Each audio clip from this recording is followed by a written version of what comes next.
जगन्नाथपुरी से मथुरा की ओर आ रहे थे। उनके पास बड़े सुंदर ठाकुर जी थे।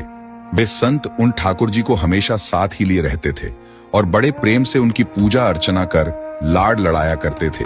ट्रेन से यात्रा करते समय बाबा ने ठाकुर जी को अपने बगल की सीट पर रख दिया और अन्य संतों के साथ हरि चर्चा में मग्न हो गए। जब ट्रेन रुकी और सब संत उतरे, तब वे सत्संग में इतने मग्न हो चुके थे कि झोला गाड़ी में ही रह गया। उसमें रखे ठाकुर जी भी वहीं गाड़ी में रह गए। संत सत्संग की मस्ती में ऐसा बहे कि ठाकुर जी को साथ लेकर आना ही भूल गए। बहुत देर बाद जब उस संत के आश्रम पर सब संत पहुंचे और भोजन प्रसाद पाने का समय आया, तो उन प्रेमी संत ने अपने ठाकुर जी को खोजा और देखा कि हाय, हमारे ठाकुर जी तो हैं ही नहीं। संत बहुत व्याकुल हो गए, बहुत रोने लगे, परंतु ठाकुर जी मिले नहीं। उन्होंने ठाकुर जी के वियोग में अन्न जल लेना स्वीकार नहीं किया। संत बहुत व्याकुल होकर विरह में अपने ठाकुर जी को पुकार कर रोने लगे। तब उनके एक पहचान के संत ने कहा, महाराज, मैं आपको बहुत नए ठाकुर जी दे देता हूँ। परंतु उन संत ने कहा कि हमें अपने वही ठाकुर चाहिए जिनको हम अब तक लाड लड़ाते आए हैं। तभी एक दूसरे संत ने पूछा, आपने उन्हें कहाँ रखा था? मुझे तो लगता है गाड़ी में ही छूट गए होंगे। एक संत बोले, अब कई घंटे बीत गए हैं, गाड़ी से किसी ने निकाल लिए होंगे और फिर गाड़ी भी बहुत आगे निकल चुकी होगी। इस पर वह संत बोले, मैं स्टेशन मास्टर से बात करना चाहता हूँ वहां जाकर। सब संत उन महात्मा को लेकर स्टेशन पहुंचे।